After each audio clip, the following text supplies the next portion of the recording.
بسم اللہ الرحمن الرحیم. السلام علیکم. میرا نام ڈاکٹر جہاں زیب ہے. میں professor of medicine Al Nafees medical college سے آپ سے مخاطب ہوں. پچھلے کچھ عرصہ ہم لوگوں نے کووڈ میں گزارا اور آج کل کا جو موضوع اور جو مسئلہ چل رہا ہے وہ ڈینگی فیور کے بارے میں ہے. ڈینگی فیور پہلی دفعہ پاکستان میں 2011 میں آیا، جس میں لاہور میں لاکھوں لوگ اس سے متاثر ہوئے. پوری دنیا میں ڈینگی فیور پچھلے کچھ عرصے سے مریضوں کو متاثر کر رہا ہے اور پاکستان میں بھی یہی صورتحال ہے. 2019 میں بھی ہزاروں لوگ اس سے متاثر ہوئے. اب 2021 میں ابھی تک اسلام آباد کے اندر 3000 سے لوگ ڈینگی فیور سے متاثر ہیں. ڈینگی فیور ایک وائرل النس ہے جو کہ ایک فیمیل ماسکیٹو کے کاٹنے سے ہوتی ہے، اور جب وہ مریض کو متاثر کر دیتی ہے، اس مریض کے دوبارہ وہ ماسکیٹو کا بائٹ ہوتا ہے تو وہ دوسرے لوگوں کو بھی افیکٹ کر سکتا ہے. اگر ہم اس کی علامات کی بات کریں تو مریض کو جب مچھر کے کاٹنے کے اوسطاً 4 سے 7 دنوں کے بعد مریض کو تیز بخار ہونا شروع ہو جاتا ہے. اس کے ساتھ جسم میں شدید دردیں شروع ہو جاتی ہیں، پٹھوں میں درد شروع ہوتی ہے، سر درد کی مریض بہت زیادہ کمپلین کرتے ہیں، آنکھوں کے پچھلے حصے میں درد ہونا شروع ہو جاتی ہے. اکثر مریض کو ساتھ میں سردی لگنا، الٹیاں آنا، متلی محسوس ہونا کے مسائل ہوتے ہیں. اگر مریض کو یہ مسئلے ہوں تو ان کو اور جسم پہ سرخ رنگ کے دھبے نمودار ہو جاتے ہیں. کچھ مریضوں کو جسم کے مختلف حصوں سے خون بھی آ سکتا ہے، خون تھوک میں بھی آ سکتا ہے، پیشاب میں بھی آ سکتا ہے. ان ساری علامات کی صورت میں فوراً ڈاکٹر سے رابطہ کرنا چاہیے تاکہ آپ کے مرض کی جو ہے وہ تشخیص کی جا سکے. اچھا جی، اب بات ہوگی علامات کی. اس کے بعد بات ہے کہ اس مرض سے بچا کیسا جا سکے. جس طرح ہم نے کووڈ میں بات کی کہ آپ جو ہے وہ ماسک لگا کے اور ہاتھوں کو دھو کے ان چیزوں کا خیال رکھ کے، تو ڈینگی فیور میں بارشوں کے بعد عموماً پانی جمع ہو جاتا ہے اور مچھر جو ہیں وہ اس پانی کی اماج کا ہے. آپ نے خیال رکھنا ہے کہ گھر کے باہر کوڑا کرکٹ نہ جمع ہو. گھر میں ایسی جگہیں جہاں پہ پانی جمع ہوتا ہے، اکثر پرندوں کے پنجرے میں پانی ہوتا ہے، پرانے اگر کوئی ٹائر پڑے ہوئے ہیں تو اس میں پانی جمع ہوا ہے، یا پھر پودوں کے گملوں میں اگر آپ پانی دے رہے ہیں، جہاں پہ پانی کھڑا ہے وہاں پہ یہ مچھر جو ہیں ان کی افزائش جو ہے وہ زیادہ ہوتی ہے، اور اس کے بعد جو ہے وہی جو ہے انہی کا بائٹ ہوتا ہے.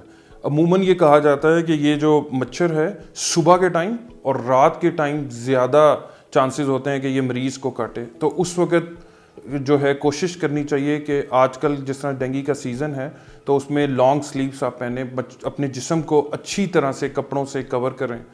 مچھر بھگاؤ لوشن، ماسکیٹو ریپیلنٹ ہے، اس کا استعمال کریں. ایسی جگہیں جہاں پہ یہ مچھر زیادہ ہیں بچوں کو اس موسم میں پارک میں جو ہے وہ اوائڈ کریں یا پھر ان کو لوشن لگائیں.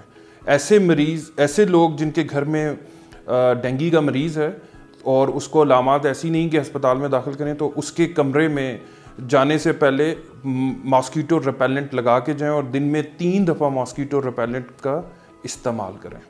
پانی کو جمع نہ ہونے دیں. پانی جو ہے ایسی جگہ جہاں پہ پانی ہوگا وہاں پہ مچھر جمع ہوگا اور اس سے پھر یہ آپ متاثر ہو سکتے ہیں.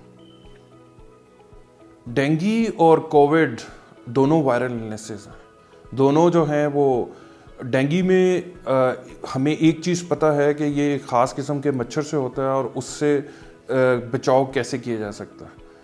اور کووڈ میں اور ڈینگی جو ہے چونکہ وائرل النیسز ہیں، جس کو ایک دفعہ کووڈ ہوا ہو تو ایسا نہیں ہے کہ اس کی ڈینگی سے حفاظت ہو جائے گی. تو ڈینگی اگر اس کو بالکل ہو سکتا ہے، اور ایسے لوگ جن کو جن کو کووڈ ہوا ہے تو اس میں کوئی ایسی پریشانی والی بات نہیں ہے کہ اگر اس کو بھی عام لوگوں کی طرح حفاظت، مچھروں سے بچاؤ، ماسکیٹو ریپیلنٹ کا استعمال کرنا ہے. اور جب کووڈ سے آپ ریکور ہو گئے ہیں تو آپ کا امیون سسٹم جو ہے وہ واپس فعال ہو جاتا ہے، اور ایسا نہیں ہے کہ آپ کوئی زیادہ ایکسپوزڈ ہیں یا کوئی ایسا ہے.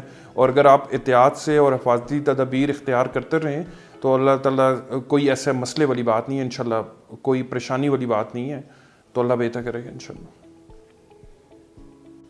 اچھا، پچھلے کچھ عرصے سے ڈینگی کی بھی ویکسین مارکیٹ میں اویلیبل ہے. جس طرح کووڈ کی ویکسین جو کہ پاکستان میں جب